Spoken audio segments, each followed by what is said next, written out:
नन्ही चींटी जब दाना लेकर चढ़ती है, चढ़ती दीवारों पर 100 बार फिसलती है। मन का विश्वास रगों में साहस भरता है, चढ़कर गिरना, गिरकर चढ़ना न अखरता है।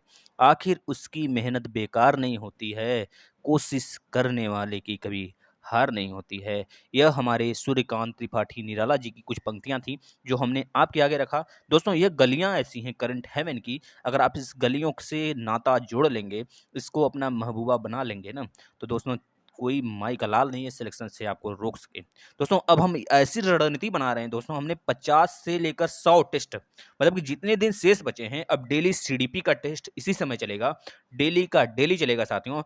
और अगर आप इससे इफेक्ट पड़ता है आपके देखने पर, आपके व्यूज पर, तो हम तुरंत दोस्तों मतलब कि बहुत जल्द डिजाइन कर रहे हैं आपका इन्वायरमेंट का टेस्ट। ये दोनों टेस्ट डेली चलाएंगे। इसके बाद एक क्लास दोस्तों आपका रेगुलर आया करेगा, बेसिक वाला। जैसे कि आपको पता है, मैथ और हिंदी पूरी तरीके से खत्म हो चुका है, पूरा फिनिश हो चुका है, आप उसे देखिए। और इन्वायरमेंट में कुछ चैप्टर बेसिक के बचे हुए हैं, जैसे कि पॉलिटी से रिलेटेड और ज्योग्राफी से रिलेटेड, उसको भी बहुत जल्द खत्म कर देंगे हम। और आपका इन्वायरमेंट का क्लास डेली चलता है दोस्तों। डेली का मतलब कि एक दिन गैप पर, एक दिन मैथ का, मतलब एक टॉपिक मैथ का खत्म होता है तो हम इन्वायरमेंट स्टार्ट कर देते हैं। जैसे कि हमने CISI में SI खत्म किया, तो इन्वायरमेंट आज आया था। जिन्होंने नहीं देखा है देख लेंगे, प्लेलिस्ट में आकर सारे क्लासेस का आप लुत्फ उठा लीजिए। साथियों, बस याद रखना, साथ निभाना अंत तक, ओ मेरे साथियां। ये चीजें याद रखना, महुआ बना लो दोस्तों, प्यार कर लो, बिल्कुल बिल्कुल गले लग जाओ करंट हेवन के गलियों से। दोस्तों, नाता जोड़ लो। दोस्तों, बता रहे हैं, भगवान की पूरी एकदम जोश से हम मेहनत करेंगे दोस्तों। किसी का भी मतलब बुरा तो नहीं चाहते हैं कभी, और नहीं चाहेंगे दोस्तों। ऐसा कंटेंट लाएंगे ना, मार्केट में बवाल मच जाएगा। और इसका PDF आपको टेलीग्राम पे मिल जाएगा, करंट हेवन के नाम से टेलीग्राम है नीचे। दोस्तों, आप ज्वाइन कर लेंगे दोस्तों, करंट हेवन सर्च करेंगे टेलीग्राम पे, तब भी ज्वाइन हो जाएंगे। दोस्तों, चलिए हम स्टार्ट कर लेते हैं। और रात के 9 बजे से लेकर 9:30 बजे के बीच में ये सेशन डेली आया करेगा। अगर मान लीजिए कभी इशू हो जाए नेटवर्क, तो चलिए बताइए। पहला क्वेश्चन, मनोवैज्ञान मनोविज्ञान शाला उत्तर प्रदेश कहाँ स्थित है भाई? बहुत ही इंपॉर्टेंट प्रश्न है और सभी बच्चों को आ रहा होगा, हमें पता है दोस्तों। प्रयागराज इलाहाबाद भाई, प्रयागराज वही PNP का गढ़, बता देना है, प्रयागराज इलाहाबाद दोस्तों। दोस्तों, उत्तर प्रदेश में मनोवैज्ञानिक शाला की स्थापना जो हुआ था 1942 में हुआ था साथियों, याद रखना, 1942 में हुआ था साथियों। यह मोस्ट इंपॉर्टेंट डेट है, इसको याद रखना। 1942 में हुआ था दोस्तों। किसने किया था? इलाहाबाद में आचार्य नरेंद्र देव की अध्यक्षता में हुआ था दोस्तों। आचार्य नरेंद्र देव, आचार्य नरेंद्र देव। दोस्तों, आपका जो व्यूज होता है बहुत कम आता है, लेकिन हम क्यों निराश नहीं होते, पता है क्यों? क्योंकि हमें विश्वास है उन विद्यार्थियों पर जो विद्यार्थी डेली देखते हैं। कम से कम वो सिलेक्शन तो जरूर लाएंगे, और उनके विश्वास से ही हम ये डेली सेशन लाते हैं, चाहे वो 1 लोग देखें चाहे 2 लोग देखें। दोस्तों, शेयर कर दो इतना ना कि पूरे क्षेत्र में, पूरे यूट्यूब के मार्केट में तहलका मच जाए। शेयर करके तो आ जाओ एक बार। हम 1 मिनट आपका बर्बाद होने से नहीं, मतलब कि आपका 1 मिनट बर्बाद हमारे लिए कर सकते हो भाई, इतना तो कुछ कर सकते हो हमारे लिए, कर दो बस इतना। जो संबंध स्किनर का चूहों से एवं थार्नडाइक की बिल्लियों से था भाई, पता है ना, स्किनर का जो प्रयोग था चूहों पर था और थार्नडाइक का बिल्लियों पे था। वही संबंध कोहलर का किससे भाई, बता दो। देखो, कुछ लोग बंदर लगाते हैं, और बंदर कहने को तो बंदर ही होता है, लेकिन दोस्तों इसे बंदर नहीं, कोहलर ने जो प्रयोग किया था दोस्तों, वो वन मानुसों पर किया था, वन मानुसों पर, यानी कि option D is the right answer होगा साथियों। यानी कोहलर का संबंध वन मानुस से था। कोहलर के सिद्धांत को सूझ या फिर अंतर्दृष्टि अधिगम सिद्धांत कहा जाता है। इस सिद्धांत के प्रतिपादक मैक्स वर्दिमर का क्या नाम था दोस्तों, याद रख लीजिएगा, मैक्स मैक्स वर्दिमर। क्या नाम था? वर्दिमर साथियों, वर्दिमर। यह बहुत बार पूछा गया एग्जाम में भाई। मैक्स वर्दिमर एवं प्रयोगकर्ता का नाम था कोहलर, कोहलर बर्ग के नाम से इन्हें जानते हैं, और इनका पूरा नाम है कोहलर बर्ग। याद रखिएगा, कोहलर के नाम से इसे जानते हैं दोस्तों। राइट आंसर भाई, बताइएगा अपना स्कोर कितना आपने सही किया साथियों। अगला, इसका देखिए, आप एक्सप्लेनेशन भी यहाँ पे ले सकते हैं PDF में। PDF आपको मिल जाएगा पूरा फुल, बिल्कुल टेंशन लेने की जरूरत नहीं है, बिल्कुल फ्री देंगे, सारी चीज़ें बिल्कुल free, free free free free of cost. जब सिलेक्शन लेता है आदमी ना दोस्तों, पता है बहुत सारे बच्चे ऐसे हैं, बहुत सिलेक्शन लेने के लिए बहुत तड़प जाते हैं, उनको कंटेंट अच्छे नहीं मिलते भाई, उनके तक पहुंचाओ प्लीज़ प्लीज़, हाथ जोड़ के विनम्र विनती है।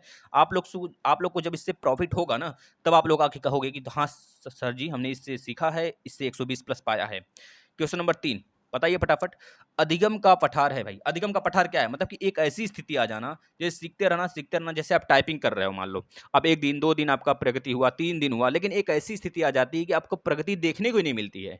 आपका जो सीखने का प्रक्रिया उसी जगह थमा रहता है 1 महीने तक, क्योंकि अगला स्टेप हो सकता है बहुत हार्ड हो, इस वजह से आप ऊपर नहीं जा पा रहे हो, या फिर आपकी प्रैक्टिस में कुछ गलतियाँ रह गई हों।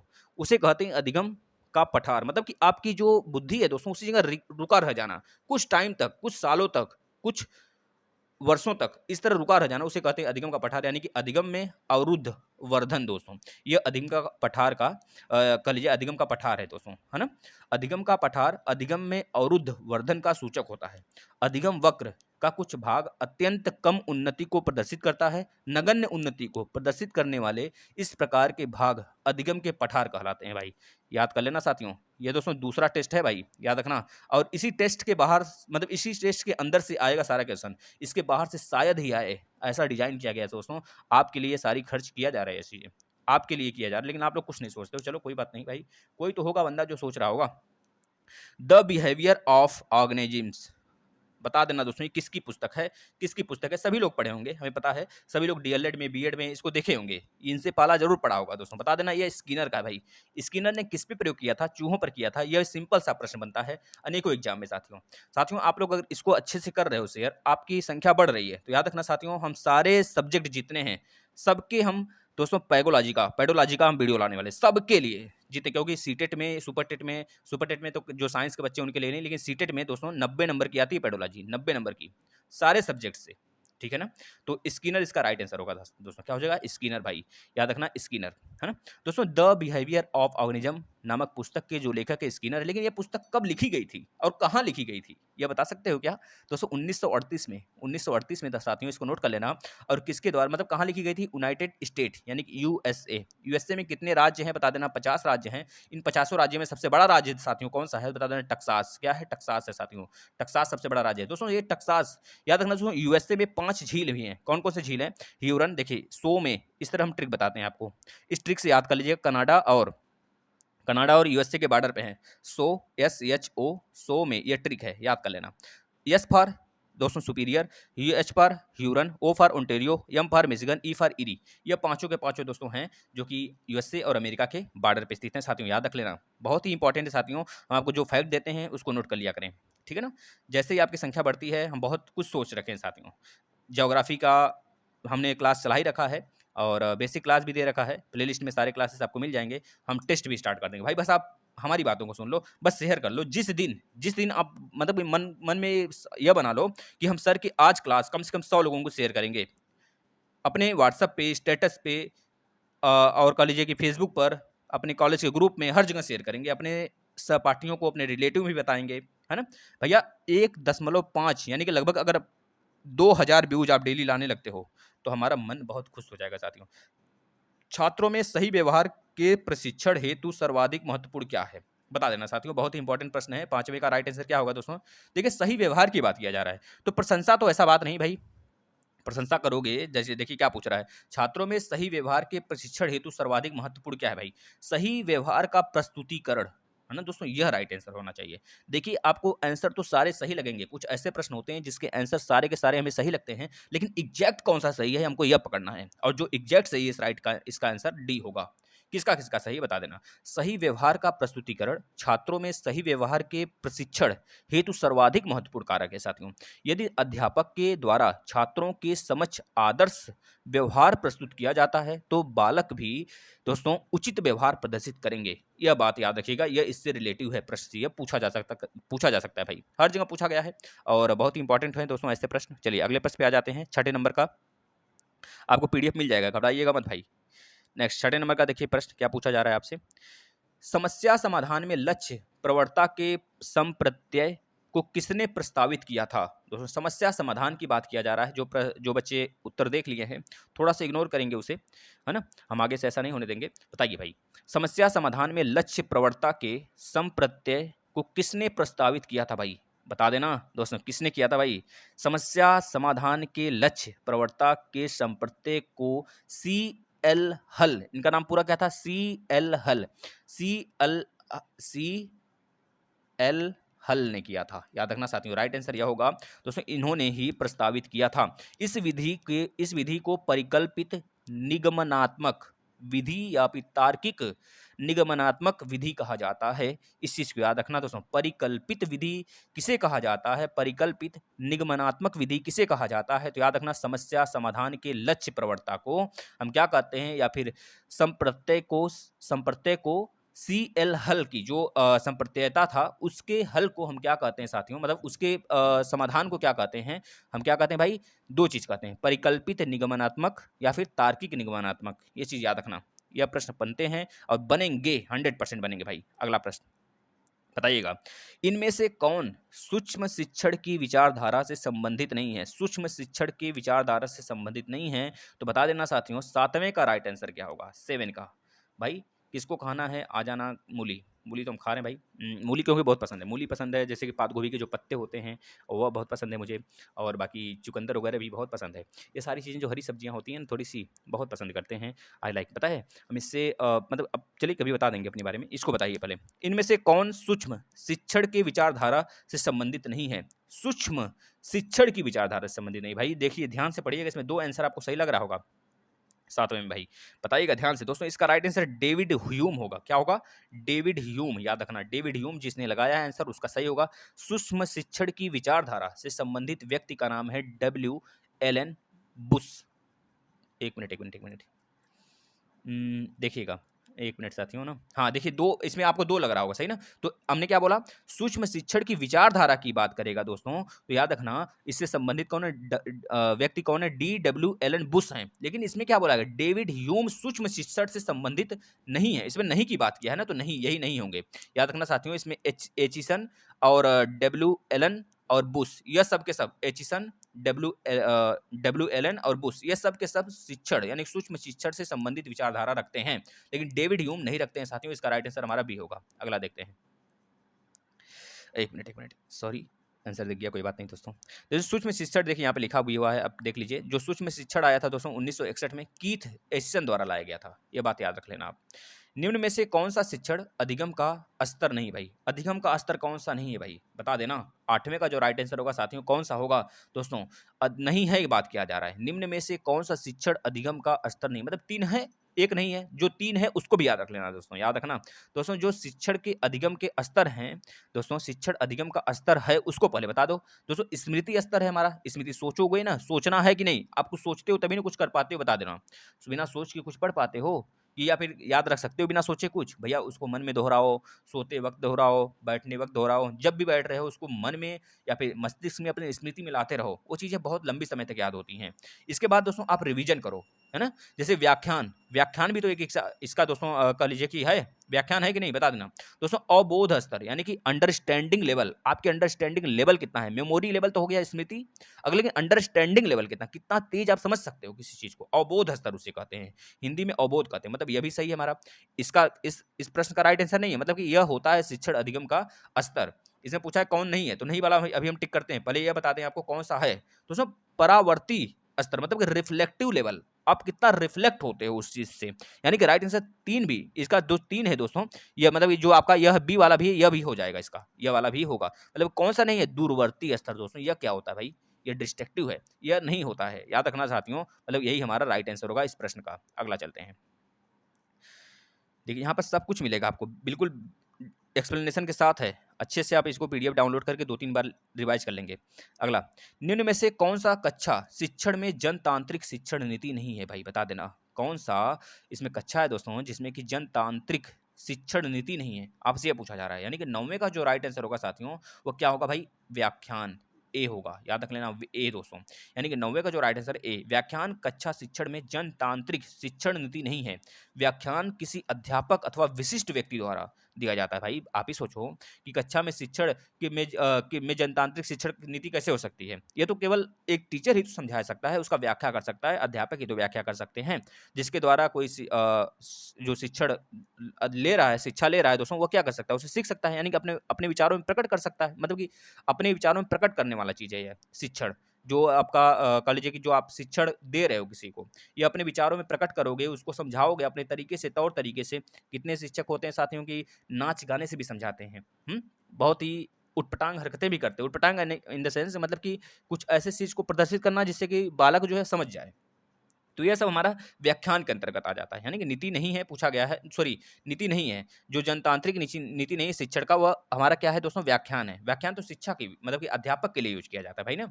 चलिए इसका राइट आंसर क्या होगा साथियों, ए होगा, यह नहीं है। योजना बनाना है भाई, अन्वेषण यह भी है, मस्तिष्क उद्वेलन यह भी है, मतलब ये सब सारी की सारी चीजें हैं, लेकिन क्या नहीं है, बस व्याख्यान नहीं है। व्याख्यान शिक्षक हमेशा यूज करते हैं दोस्तों, अध्यापक यूज करते हैं।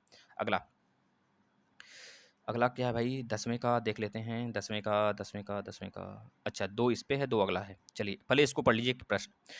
निम्न में से कौन सी समावेशी शिक्षा की एक विशेषता नहीं है? निम्न में से कौन सी एक समावेशित शिक्षा की विशेषता नहीं है, आपसे यह पूछा जा रहा है। पहले इन दोनों को देख लेंगे, फिर आगे चलते हैं, बताइएगा इन दोनों में है कि नहीं है, पहले ये बता दो।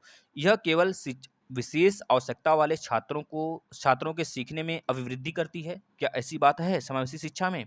बताना दोस्तों, नहीं है की बात के भाई, ये तो सही है भाई, ये तो हमारा सही है, मतलब इसका इस प्रश्न का राइट आंसर नहीं, मतलब समावेशी शिक्षा की विशेषता तो यह है, इसमें पूछा गया कौन नहीं है, यह तो है विशेषता भाई। अगला देख लेते हैं। यह दिव्यांग बालकों की देखभाल से उनकी शिक्षा और व्यक्तिगत विकास की और सेवा में बदलाव है भाई, यह भी सही है भाई, यह भी तो सही है। दिव्यांग बालकों की देखभाल से उनकी शिक्षा और व्यक्तिगत विकास की और सेवा में बदलाव भी है भाई। आप सोच लो, बहुत सारे चीजें उनके लिए सरकार करती हैं। अगला अगला देखना, अगला क्या बोल रहा है भाई, सी और डी देखना। सी में क्या है, समावेशी शिक्षा एक सतत प्रक्रिया है, यह कोई उपार्जित अवस्था या उत्पाद नहीं है भाई, देख लो उत्पाद है, यहाँ पे नहीं है कैसे बोल दिया। अगला देखना, यह सभी विद्यार्थियों की क्षमताओं को अधिकतम स्तर तक बढ़ाना चाहती है भाई, यह भी सही है। यानी कि जो हमारी दोस्तों समावेशी शिक्षा है, वह यही तो चाहती है कि सभी विद्यार्थियों की जो क्षमता है अधिकतम स्तर तक बढ़ जाए, है ना। जो हमारा नहीं चाहता है, मतलब जो इसका राइट आंसर नहीं यही है भाई, यह नहीं आता है, मतलब विशेषता के अंदर नहीं आता है। समावेशी शिक्षा एक सतत प्रक्रिया है, यह तो सही भाई, यह तो सही है, सतत प्रक्रिया है, हमेशा आदमी सीखता सीखता ही रहता है, लेकिन यहाँ पर नहीं लगा कर गलत कर दिया है। राइट आंसर मतलब यह हमारा सी होगा, यह इसमें नहीं आता है। अगला देखते हैं, अरे sorry sorry sorry sorry sorry sorry next 11वें का राइट आंसर बताइए भाई, 11th। निम्न में से कौन सा फ्लैंडर की अंतःक्रिया विश्लेषण प्रणाली से संबंधित नहीं है? फ्लैंडर दोस्तों याद रखना, फ्लैंडर की बात किया जा रहा है भाई, फ्लैट होने की बात नहीं कर रहा है ना, बता देना। बताइए भाई, निम्न में से कौन सा फ्लैंडर की अंतःक्रिया विश्लेषण प्रणाली से संबंधित नहीं? पहले आप लोग के लिए 1 सेकंड देते हैं, 2 सेकंड बताइए, फिर हम बताते हैं भैया इसका राइट आंसर दोस्तों कौन सा नहीं है। देखिए इसमें सोचना है दोस्तों, शिक्षक कथन तो है, फ्लैंडर की अंतः प्रक्रिया, इन्होंने 4 क्रियाएं दिया था, 4 या फिर कितने कथन दिए थे दोस्तों। शिक्षक कथन दिया था, छात्र कथन भी दिया था, मौन भी है इसमें शामिल, और ये सब शामिल होते हैं दोस्तों। इसमें बहुत सारे फ्लैंडर के अंतःक्रिया के विश्लेषण हैं, है ना। तो उसमें देखिए इस समय माइंड से स्किप कर रहा है, लेकिन शिक्षक कथन आता है दोस्तों इसके अंदर, और छात्र कथन भी आता है, मौन भी आता है, लेकिन अभिभावक कथन नहीं आता है। ये हमारा राइट आंसर होगा इसका। अगला चलते हैं, 1 मिनट यार, ये क्या हो जा रहा है। अगला देखिएगा साथियों, संभाषण, संभाषण में अर्थ की लघुत्तम इकाई है। संभाषण में अर्थ की लघुत्तम इकाई क्या है साथियों? संभाषण की बात किया जा रहा है भाई। संभाषण में अर्थ की जो लघुत्तम इकाई होती है, बस डायरेक्ट बोलो ना, रूपग्राम होता है। इसको डायरेक्ट याद करो भाई, जो चीजें फैक्चुअल है उसको डायरेक्ट ऐसे ही प्रश्न बनेंगे। रूपग्राम, पद क्या होता है, ये सब नहीं होते हैं, ध्वनिग्राम नहीं होते, यह क्या होगा, रूपग्राम होगा, लघुत्तम इकाई होगा संभाषण का साथियों, याद रखना। अगला अगला बताइए, 13 का जो राइट आंसर होगा क्या होगा भाई, हम करके सीखते हैं। किसने कहा था भाई, हम करके सीखते हैं? करके सीखते हैं भाई, जाहिर सी बात है। देखिए कितने छात्र होते हैं, कितने शिक्षक होते हैं साथियों, छात्र सलाह देते हैं कि बच्चे आपको जब कोई चीज़ नहीं याद होती है, बहुत सारे प्रशिक्षु होते हैं, बहुत सारे बालक होते हैं जिनका माइंड बहुत ज़्यादा विकास हो गया होता है साथियों, विकसित होता है, वो किसी चीज़ को 2-3 बार पढ़ लेते हैं ना, उनके दिमाग में इंटर हो जाती है ना। लेकिन हमारे साथ भी ऐसा होता है, हम किसी चीज़ को जब तक लिखते नहीं हैं, है ना, तब तक याद नहीं होता, लेकिन अगर लिख लिए और याद हो गया एक बार, तो भूलना शायद ही वह कभी भूले। कभी का मतलब जब तक रिवीजन करते रहेंगे तब तक वो याद रहता है, और परीक्षा के परिणाम तक या फिर परीक्षा के हॉल तक हमको तो याद ही रहेगा, इसके बाद भूल जाए कोई दिक्कत नहीं है। लेकिन आपको भी लिख कर कोई चीज़ अगर याद करेंगे दोस्तों, अगर आप एक बार पढ़ेंगे, अगर 3 बार लिख देंगे, तो याद रखना जब 3 बार लिखेंगे तो कम से कम नहीं तो 10 बार पढ़ने के बराबर होगा। बस लिख के याद करो, कोई चीज़ याद हो जाएगा। जो चीज़ें नहीं आती याद होती हैं उसे लिख दीजिए, दीवार पे चिपका दीजिए ऐसे। यानी कि 13वें का जो राइट आंसर होगा साथियों क्या हो जाएगा, डॉक्टर मेस, डॉक्टर मेस होगा साथियों, साथियों इसको याद रखना। डॉक्टर मेस ने ही साथियों क्या बोला था, इसके अनुसार करके सीखना ही एक तरह से कारण है, करके सीखना वही बोला जा रहा है, मतलब लिख कर कोई काम करके अगर सीखा जाता है तो चीज़ें हमें लंबे समय तक याद होती हैं। करके सीखने का जो एग्जाम्पल था दोस्तों किसके द्वारा दिया गया था, डॉक्टर मेस के अनुसार। अगला देखते हैं, निम्न में से कौन सा शिक्षण का स्तर नहीं है भाई? शिक्षण का स्तर इसमें से नहीं भाई, बताओ। बोध है, पहले एक एक तरफ से करते चलो। 14 का राइट आंसर क्या होगा ये बताना है। बोध तो है भाई, बोध है। बोध है यानी कि आप समझ सकते हो, बोध का मतलब होता है स्टैंडिंग लेवल आपका क्या है, आप कहाँ पे स्टैंड करते हो, आप कितना सीख लिए, स्टैंडर्ड आपका क्या है, बोध मतलब यह तो है भाई। इसमें बोला है नहीं है, यह तो है। इसके बाद चिंतन, चिंतन तो है ही भाई, थिंकिंग, सोचोगे नहीं तो शिक्षण का स्तर कैसे बढ़ेगा भाई, बता देना साथियों। यानी कि अगला देखना स्मृति, मेमोरी पावर, अगर मेमोरी पावर अच्छा है तभी तो बेहतर बनोगे। यानी गाजर मूली खाओ और पात गोभी खाओ और चुकंदर खाओ, काढ़ा पियो, तब जाके देखना स्तर लेवल कितना बढ़ जाएगा। फल फूल खाओ, बेस्ट रहो साथियों। गधा की तरह खाने से क्या होगा, 10 रोटी खा लो फिर सो जाओ, नहीं ऐसा नहीं। हल्का फुल्का खाना खाओ, जब तक आप पढ़ रहे हो साथियों, हल्का फुल्का खाना खाओ, देखना बेहतरीन पढ़ाई होगी, कभी आपका सेहत खराब ही नहीं होगा साथियों। अगर ज़्यादा जो खाना खा लेता है ना उसी को डाइजेस्ट वगैरह हो जाते हैं प्रॉब्लम, क्योंकि दिन भर बैठ कर पढ़ाई करना होता है भाई, दिक्कत हो ही जाएगा। यानी कि इसका जो राइट आंसर है दोस्तों वर्णन, वर्णन यानी कि एक्सप्लेनेशन। दोस्तों यह शिक्षण का स्तर नहीं है, याद रखना। ये तो अभिभावक या भी अध्यापक के अंतर्गत आ जाता है भाई ना, तो यह इसका राइट आंसर है। अगला देखते हैं, देखिए यहाँ पर सारा एक्सप्लेनेशन दिया गया है, आप आराम से इसको पढ़ सकते हैं, देख सकते हैं। देखिए आराम आराम से करना पड़ा, नहीं तो आंसर दिख जाएगा भाई, आंसर ना दिखने पाए बस। अगला, शिक्षण की अंतःक्रियात्मक, दोस्तों हम लोग आधे स्तर तक पहुंच गए, मतलब आधे हमारा हो गया कंप्लीट। दोस्तों आप लोग एक बार फिर से शेयर कर दो। शिक्षण की अंतःक्रियात्मक अवस्था में मुख्य संक्रिया होता है। मुख्य संक्रिया क्या होता है साथियों? 15वें का जो राइट आंसर होगा साथियों, क्या होता है पूछा है ना, निदान होता है क्या? निदान नहीं होता है साथियों, मतलब यार इसका राइट नहीं है। प्रत्यक्षकरण ये भी नहीं होता है, क्रिया और प्रतिक्रिया नहीं होता है दोस्तों। इसमें बताना क्या होता है, एक मिनट एक मिनट एक मिनट, इसमें क्या पूछा है? शिक्षक की बात किया क्या? अच्छा शिक्षण की बात किया, एक मिनट साथियों, हमने शिक्षक का इसमें देख लिया, तो यानी निदान भी होगा साथियों, और यह भी होगा, यह भी होगा, सब होंगे, तीनों होंगे। राइट आंसर डी होगा साथियों, सॉरी डी होगा, क्योंकि इसमें शिक्षण लिखा है, हमने शिक्षक पढ़ लिया था, इस वजह से थोड़ा सा दिक्कत हो जाती है। देखिए वर्ड जो हमको अच्छे से पढ़ना है, राइट आंसर इसका उपरोक्त सभी होगा, उपरोक्त सभी साथियों। यानी कि जो इसमें शिक्षण की अंतःक्रिया अवस्था होती है दोस्तों में, प्रमुख क्रिया संक्रियाएं जो होती हैं, क्रिया तथा प्रक्रिया, प्रतिक्रिया, प्रत्यक्षीकरण एवं निदान, ये सब आ जाते हैं, और इसके माध्यम में शिक्षण कार्य संपन्न होते हैं, इसी के सारे के माध्यम में, याद रखना राइट आंसर डी होगा। अगला, एक मिनट एक मिनट एक मिनट, थोड़ा सा जूम करने हैं। अगला देखिएगा, बताइएगा साथियों, अच्छे प्रश्न हैं ये सब के सब अच्छे प्रश्न लिए गए हैं, अच्छे लेवल के हैं, ये कहीं ना कहीं पूछे गए हैं और आगे भी पूछे जाएंगे। मॉडल टेस्ट नंबर 2 है, जो पहला नहीं देखा भाई देख लेगा। अगला देखिएगा, इसका राइट आंसर बताइए। एक बालक काली गाय, काला कुत्ता तथा काली वस्तुओं को देखकर डरने लगता है, इस प्रकार के अनुबंधन में निहित है भाई, देख लो भाई, बता देना। अच्छा प्रश्न है, यह सोच पे डिपेंड करता है, आप कितना सोच सकते हैं दोस्तों। इसमें क्या है, अनुक्रिया है क्या? ये कोई अनुक्रिया कर रहा है भाई? अनुक्रिया नहीं कर रहा है भाई, ये उद्दीपन है। सामान्यीकरण देखो, हमको हम आंसर बताने से मतलब कि अपने आप को रोक नहीं पाए, इसमें से हमने तुरंत बताया। उद्दीपन, उद्दीपक है भाई, उद्दीपक है, वह काले चीजों से डर लगता है उसको, का कुत्ते से नहीं डर लगता है, बालक को गाय से नहीं डर लगता, उसे काली चीजों से डर लगता है भाई, उसे काली चीज से डर लगता है, यानी कि अंधेरे में उसे डर लगता है। याद रखना दोस्तों, यह उद्दीपन होता है। जैसे कुछ छोटे छोटे बच्चे होते हैं ना, उनको काले में डराओगे, भैया भागो वहां से भूत आ रहा है, काला है, मतलब अंधेरा है, अंधेरे से डरते लगते हैं। तो इस तरह उनके साथ नहीं करना चाहिए, उनके साथ खिलवाड़ करते करते कभी कभी बहुत बुरा हो जाता है। तो राइट आंसर इसका भी होगा। चलिए आगे चलते हैं, इसे अनुमंदन, उद्दीपन, सामान्यीकरण होता है दोस्तों, है ना, यह इसे कहा जाता है। अगला देखना, 17वें का राइट आंसर क्या होगा बताइएगा। शिक्षण विधि का चयन करते समय निम्न में से किसको ध्यान में रखने की आवश्यकता नहीं है?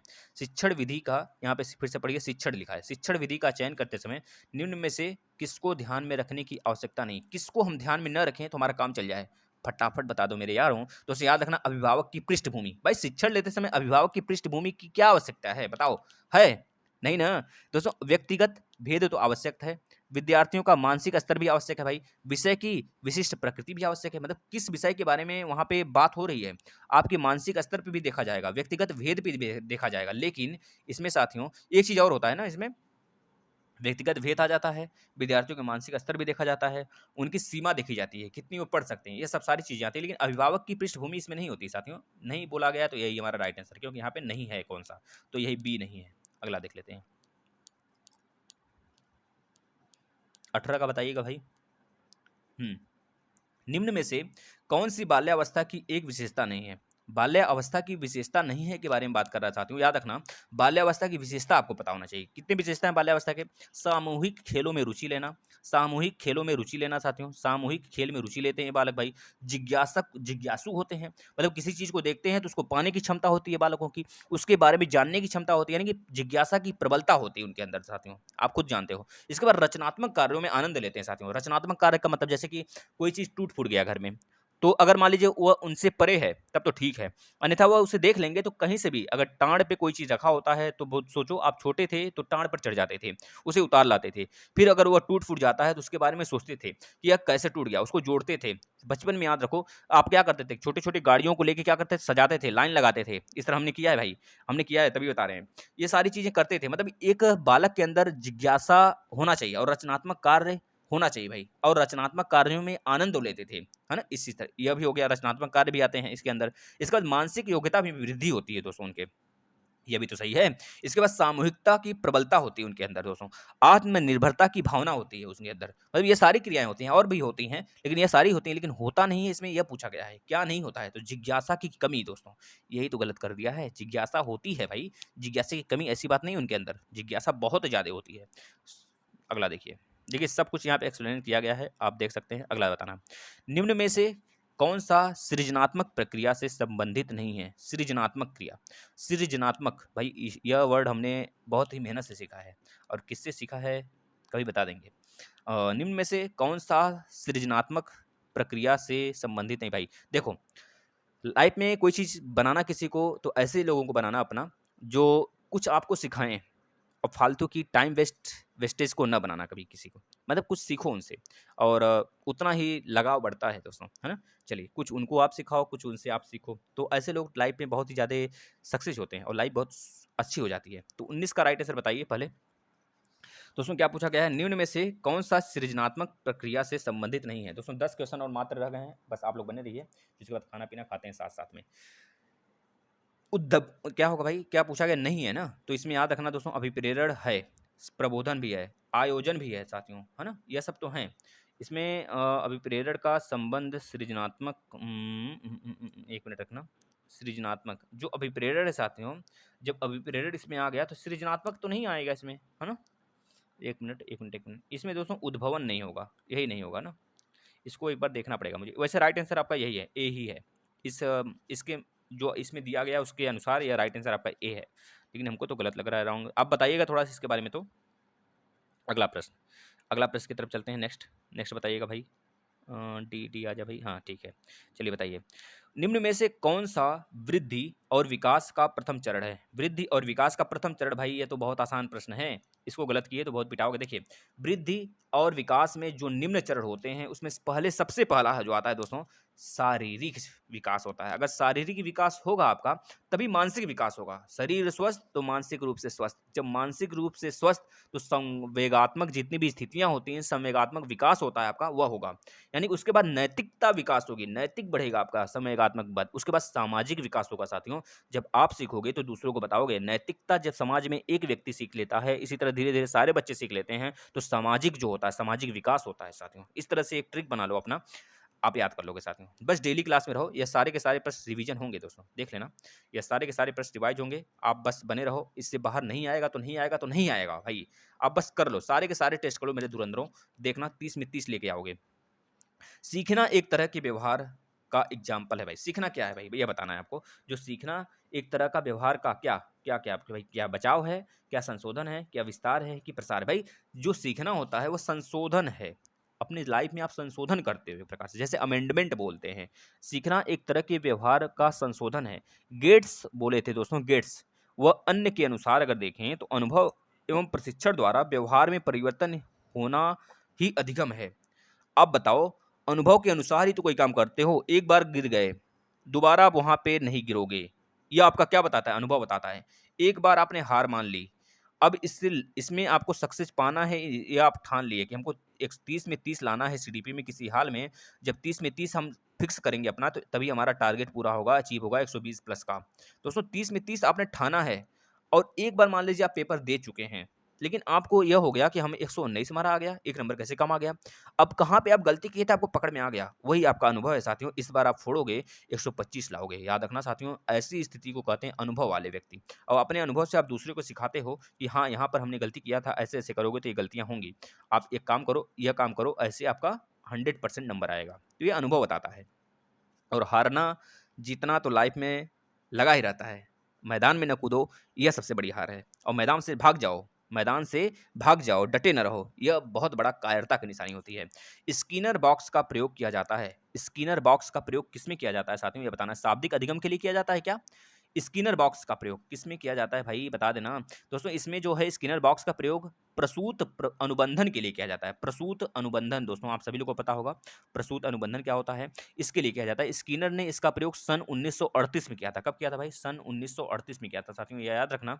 तथा स्किनर ने यह प्रयोग चूहे एवं कबूतर पर किया था भाई, याद रखना। चूहे और कबूतर की थ्योरी इन्होंने दिया था, जिसे RS थ्योरी के नाम से जानते हैं। RS थ्योरी, दोस्तों याद रखना। रैट और यस फॉर बता देना।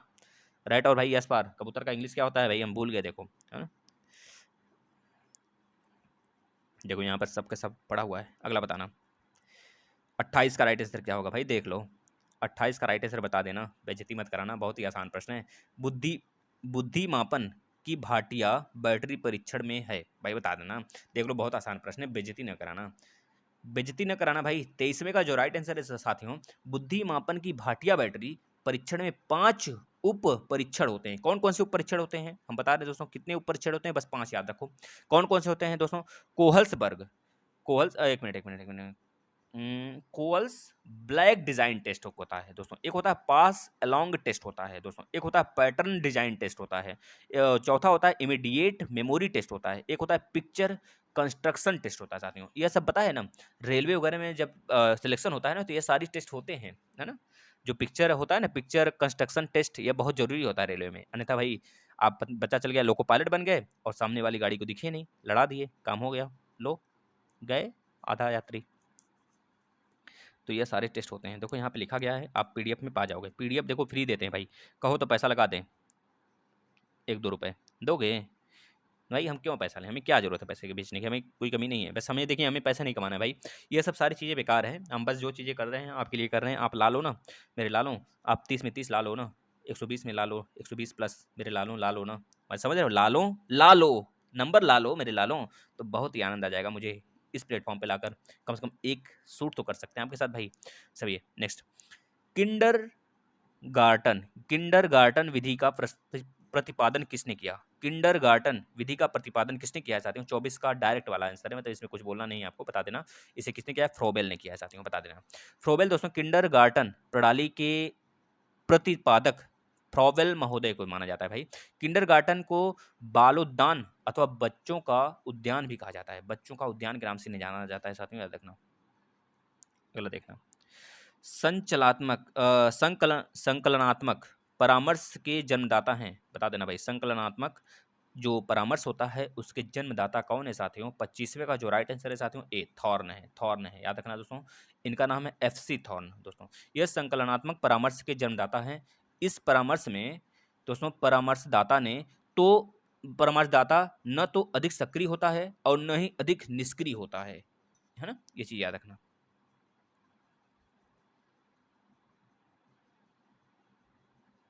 भाई।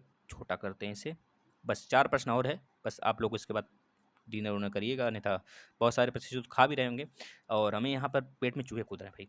छात्र के अवांछित व्यवहार के संशोधन हेतु सबसे प्रभावी विधि है। सबसे प्रभावी विधि भाई कौन सा है, बता देना। अवांछित व्यवहार के संशोधन हेतु सबसे प्रभावी विधि कौन सी है, तो बता देना। 26 का दोस्तों, छात्र के अवांछित व्यवहार के संशोधन हेतु सबसे प्रभावी विधि अवांछित व्यवहार के कारणों का पता लगाना तथा उपचारों का सुझाव देना भाई, यही तो है।